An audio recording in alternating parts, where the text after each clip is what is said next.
Hi guys, உங்களுக்கு இன்றைக்கி டே எப்படி போணுச்சு? எனக்கு ஓகே தான் போணுச்சு. உங்களுக்கு எப்படி போணுச்சுன்னு சொல்லிட்டு நீங்கள் சொல்லுங்கள். நேற்று வந்து நான் 21 days சேலஞ்சஸ் பண்ண போகிறேன்னு சொல்லிட்டு சொல்லியிருந்தேன். அதை பற்றி இந்த வீடியோவில் ஃபுல்லாக பார்க்கலாம். இந்த 21 days சேலஞ்சஸ் வந்து எங்கள் ஸ்டாஃப் தான் எங்களுக்கு சொல்லியிருந்தாங்க. என்ன மாதிரி சேலஞ்சஸ்னால் பிட்ஃபுல்னஸ், மைண்ட்ஃபுல்னஸ், ஃபிட்னஸ் சேலஞ்சஸ். ஆக்சுவலாக நான் எந்த ஒர்க் அவுட்டுமே பண்ண மாட்டேன். இனிமேல் நான் கொஞ்சம் கொஞ்சமாக ஒர்க் அவுட் ஆட் பண்ண போகிறேன். பிட்ஃபுல்னஸ்னால் நம்ம பாசிட்டிவாக திங்க் பண்ணுறத பிட்ஃபுல்னஸ்னு சொல்லிட்டு சொல்லுவாங்க. மைண்ட்ஃபுல்னஸ்னால் எந்த ஸ்ட்ரெஸ்ஸும் இல்லாமல் காமனாக இருக்கிறதா மைண்ட்ஃபுல்னஸ்ன்னு சொல்லிட்டு சொல்லுவாங்க. ஸ்டார்டிங்கில் எல்லாம் நியூவாக பண்ணுறது கொஞ்சம் கஷ்டமாக தான் இருக்கும். ஆனால் நம்ம பண்ண போகிறோம். அதுக்கு வந்து நம்ம சீக்கிரம் தூங்க போகிறோம். சீக்கிரம் தூங்கினா தான் மார்னிங் சீக்கிரம் எந்திரிக்க முடியும்.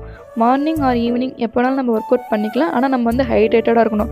ஹைட்ரேட்டாக இல்லாமல் இருந்தால் நம்மளுக்கு வந்து டயர்டாகிடும். இதுக்கப்புறம் என்னோடய காமன் இனிமேல் நான் ஆப்டிக் படிக்கலான் இருக்கேன். தென் இனி ப்ராப்ளம் சால்விங் பண்ண போகிறோம். ப்ராப்ளம் சால்விங்னா கோட் போட்டு பார்க்க போகிறேன்.